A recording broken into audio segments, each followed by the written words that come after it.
राजनीति में फिलहाल भूचाल आया हुआ है और उत्तर प्रदेश बीजेपी में फिलहाल मैं कह सकती हूं कि भूचाल आया हुआ है। केंद्रीय नेतृत्व और योगी आदित्यनाथ के बीच में सब कुछ ठीक नहीं चल रहा है। ये अब किसी से छिपा नहीं है, कोई नई बात नहीं है। लखनऊ से लेकर दिल्ली तक मीटिंग्स पे मीटिंग्स का दौर चल रहा है। योगी आदित्यनाथ 2 दिन के दिल्ली दौरे पर हैं। उन्होंने 1.5 घंटा अमित शाह से मुलाकात की है। उसके बाद प्रधानमंत्री से उनकी काफी लंबी बातचीत रही। जेपी नड्डा से, पार्टी अध्यक्ष से उनकी मुलाकात हुई है। ये भी कहा जा रहा है कि रामनाथ कोविंद से भी उनकी मुलाकात होनी है। हो सकता है जब तक आप मेरा कार्यक्रम देखें उनकी मुलाकात हो चुकी हो। तो ये तमाम चीजें बता रही हैं, ये तमाम मुलाकातें ये बता रही हैं कि कुछ बड़ा तो होने जा रहा है। सिर्फ मंत्रिमंडल विस्तार को लेकर ये पूरी कवायद की जा रही हो, ये तो बिल्कुल भी नहीं लगता है, क्योंकि कोई इतनी बड़ी बात नहीं है जिसके लिए लखनऊ से लेकर दिल्ली तक मीटिंग्स पे मीटिंग्स का दौर चले, जिसमें केंद्रीय नेतृत्व के बीच में और योगी आदित्यनाथ के बीच में जिस तरह की तनातनी जो है वो देखने के लिए मिल रही है, वो उसका ये कारण तो बिल्कुल ही नहीं लगता है। ये कहा जा रहा था कि नेतृत्व परिवर्तन हो सकता है, यानी कि योगी आदित्यनाथ को हटाया जा सकता है, किसी और को लाया जा सकता है, उप मुख्यमंत्री जो है बदला जा सकता है। लेकिन फिर ये खबर आई कि अभी ऐसा कुछ नहीं होने जा रहा है। तो हर रोज घटनाक्रम जो है वो बदल रहे हैं, हर रोज नई नई खबरें जो है सामने निकल कर आती हैं, लेकिन अभी तक किसी भी नतीजे पर नहीं पहुंचा गया है। लेकिन इस सब में एक बात जो बिल्कुल समझ में आती है कि अभी फिलहाल योगी आदित्यनाथ और केंद्रीय नेतृत्व यानी कि प्रधानमंत्री नरेंद्र मोदी, अमित शाह, इन सब के बीच में सब कुछ ठीक नहीं चल रहा है और एक तनातनी है, एक घमासान है। और ये घमासान अब इस नतीजे पहुंच चुका है कि पब्लिक प्लेटफॉर्म तक पर भी नजर आ रहा है। आप मेरी पिछली रिपोर्ट में देख सकते हैं कि किस तरह से कई इस तरह के इंसिडेंट्स हुए हैं जिससे ये साफ होता है कि सब कुछ ठीक नहीं चल रहा है और ठनी हुई है दोनों में, ये साफ तौर पर जाहिर है।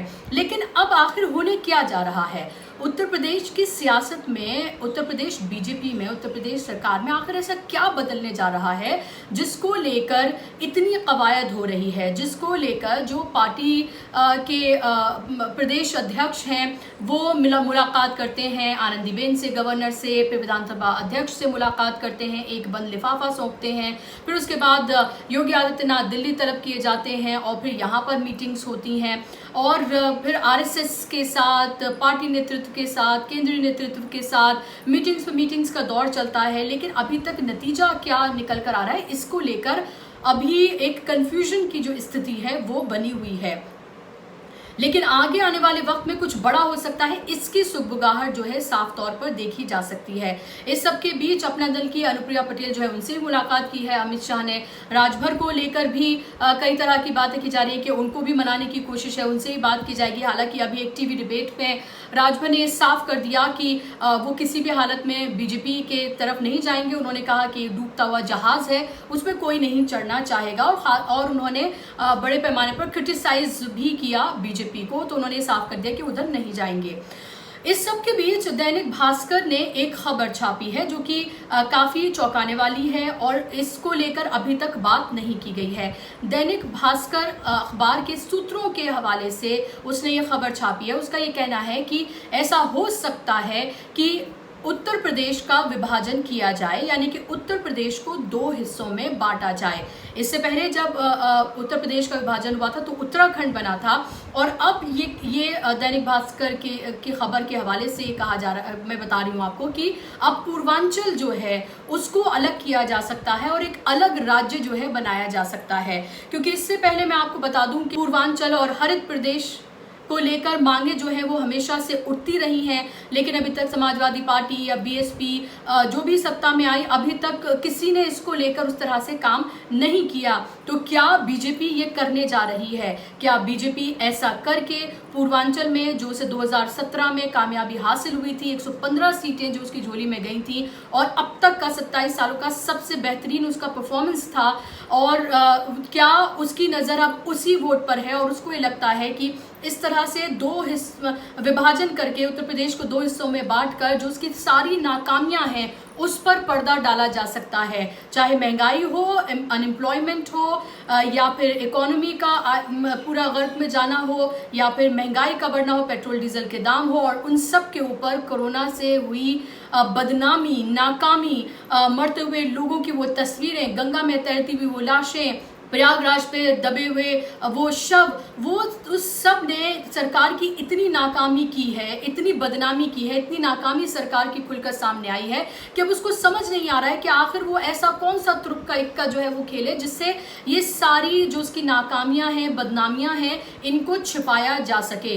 क्योंकि और अगर ये पूर्वांचल का शगुफा जो छोड़ा गया है या दैनिक भास्कर की खबर को अगर वाकई में सच माना जाए तो क्या ये मुमकिन हो पाएगा? क्योंकि अभी सिर्फ 8 महीने का वक्त बचा है। एक उत्तर प्रदेश एक ऐसा राज्य है जो सबसे बड़ा राज्य है, और उसको बांटना, उसके बाद परिसीमन करना और उसको बांटना, ये बहुत मुश्किल अभी फिलहाल लगता है। जानकारों का ये मानना है कि इसमें 1 से 1.5 साल का वक्त लग सकता है। और क्या वाकई में बीजेपी इलेक्शन से 8 महीने पहले, जहां उसे इलेक्शन की तैयारियां भी करनी है, और क्या ये सब कुछ वो कर पाएगी, इसको लेकर कई तरह के सवाल हैं। मैं आपको ये बता दूं कि अभी ये भी कहा जा रहा है कि जो प्रधानमंत्री के बेहद करीबी हैं, पूर्व नौकरशाह हैं A.K. शर्मा, जिनका नाम आपने बहुत बार अभी सुना होगा, उनको उत्तर प्रदेश जो है वो भेजा गया था 4 महीने पहले, उन्हें MLC बनाया गया, फिर कहा गया उन्हें उप मुख्यमंत्री बनाया जा सकता है, कोई बड़ा उनको ओहदा दिया जा सकता है, लेकिन अभी तक कुछ भी नहीं हुआ है। और ये भी एक वजह मानी जा रही है प्रधानमंत्री नरेंद्र मोदी और योगी आदित्यनाथ के बीच बनी खाई की। और इसको इस तरह से भी जोड़ा जा रहा है कि जो अभी फिलहाल जिस तरह से भास्कर की खबर की मैं बात कर रही हूँ कि अगर पूर्वांचल बनता है तो A.K. शर्मा का वहां भेजा जाना इस लिहाज से भी इसको देखा जा रहा है। क्योंकि अभी मैं आपको बता दूं कि प्रधानमंत्री का जो संसदीय क्षेत्र है वाराणसी, उसमें कोरोना का प्रबंधन जो है वो संभाल रहे हैं A.K. शर्मा। अब उन्हें इसके लिए तो वहां भेजा नहीं गया है, जाहिर सी बात है किसी बड़े मकसद के लिए उन्हें वहां पर भेजा गया है। और आप ये देखें कि जानकारों का ये मानना है कि पूर्वांचल बना तो गोरखपुर भी जो है पूर्वांचल में चला जाएगा, और गोरखपुर वही है जहां 1998 से लेकर 2017 तक यानी कि 5 बार योगी आदित्यनाथ वहां से लोकसभा के सदस्य चुनकर आए हैं, सांसद वहां से रहे हैं लोकसभा के। योगी का जो गोरक्षपीठ के वो महंत हैं वहां के, और इसका केंद्र जो है वो गोरखपुर है, गोरखपुर में है, ये सबको पता है। तो इस सब को लेकर भी एक तरह से तनातनी है कि जो योगी आदित्यनाथ के करीबी हैं, योगी आदित्यनाथ जो है वो ये नहीं चाहते हैं कि ये अभी जो है ये बंटवारा जो है वो किया जाए और पूर्वांचल को उत्तर प्रदेश से अलग किया जाए, और इसको लेकर भी तनातनी है और इसको लेकर भी जो खाई है वो बनी हुई है। तो जहन में कई सवाल भी आते हैं और शायद आपके जहन में भी आ रहे होंगे कि अगर पूर्वांचल बना तो क्या होगा, कितने जिले उसमें जाएंगे, कितनी सीटें विधानसभा की उसमें होंगी। तो पूर्वांचल में 23 से 25 जिले हैं और 125 वहां पर विधानसभा सीटें जो है हो सकती हैं।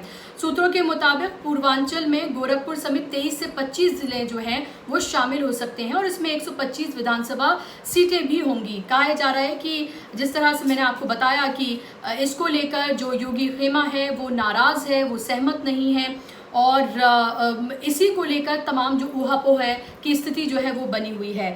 27 साल में भाजपा की सबसे ज्यादा सीटें 2017 में 115 सीटें जो हैं वो आई थी। वोट करता रहा है पूर्वांचल। जैसे अगर हम बात करें 2017 की, 2012, 2007 की, इन तीन लोक विधानसभा इलेक्शन की अगर हम बात करते हैं तो 2017 में भाजपा को सबसे ज्यादा सीटें 115 वहां से मिली थी, 2012 में सिर्फ 17 सीटें मिली थी और 2007 में सिर्फ 11 सीटें मिली थी। इससे आप ये अंदाजा लगाइए कि किसी भी एक पार्टी को वोट नहीं करता रहा है पूर्वांचल। और कुछ जिले ऐसे हैं जहां पर समाजवादी पार्टी जो है वो खासी मजबूत है और भाजपा जो है वो कमज़ोर है। और ऐसे 10 ज़िले हैं जिसमें आजमगढ़, जौनपुर, गाजीपुर, मऊ, बलिया, संत कबीर नगर, चंदौली, अंबेडकर नगर, प्रताप नगर, प्रयागराज, ये वो ज़िले हैं जहां पर बीजेपी कमज़ोर रही है और यहां पर समाजवादी पार्टी का अच्छा होल्ड यहां पर माना जाता है।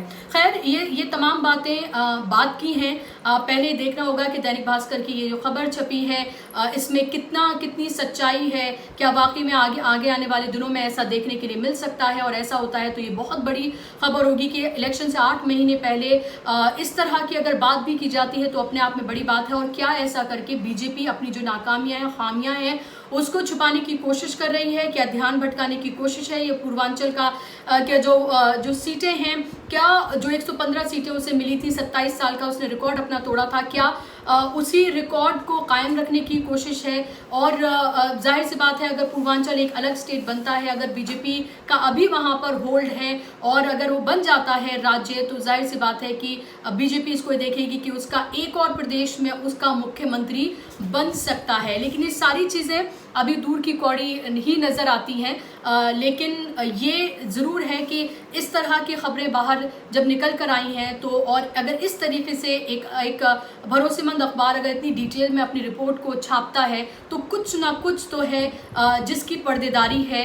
यूं ही नहीं सूत्रों के हवाले से और खबरें आती हैं, कुछ ना कुछ तो उसमें सच्चाई जरूर होती है। कुछ दिन का इंतजार करना होगा और जो ये पर्देदारी है लग रहा है जल्द ही इस पर से पर्दा जरूर उठेगा, क्योंकि ये पूरी कवायद जो हो रही है पिछले 1-2 हफ्ते से, ये जरूर इसकी तरफ तो इशारा कर रही है कि कुछ तो बड़ा उत्तर प्रदेश में होने जा रहा है, उत्तर प्रदेश सरकार में होने जा रहा है। अब कितनी रजामंदी बन पाती है, क्या कुछ हो पाता है, पूर्वांचल के लोग इसको लेकर अभी क्या रिएक्ट करते हैं, विपक्षी पार्टियां इसको लेकर क्या कहती हैं, ये सब देखना अभी बेहद महत्वपूर्ण है। और क्या 8 महीने पहले इलेक्शन से ये सब कुछ मुमकिन भी हो पाएगा, ये भी देखना बेहद महत्वपूर्ण होगा। आपको मेरा कार्यक्रम कैसा लगा मुझे कमेंट बॉक्स में जरूर बताइएगा। आप मेरे चैनल को सब्सक्राइब जरूर करें, बेल आइकन पर हिट करें ताकि वीडियो आते ही आप तक नोटिफिकेशन पहुंच जाए। आप मुझे फेसबुक, इंस्टाग्राम और ट्विटर पर भी फॉलो कर सकते हैं। नमस्कार, आदाब।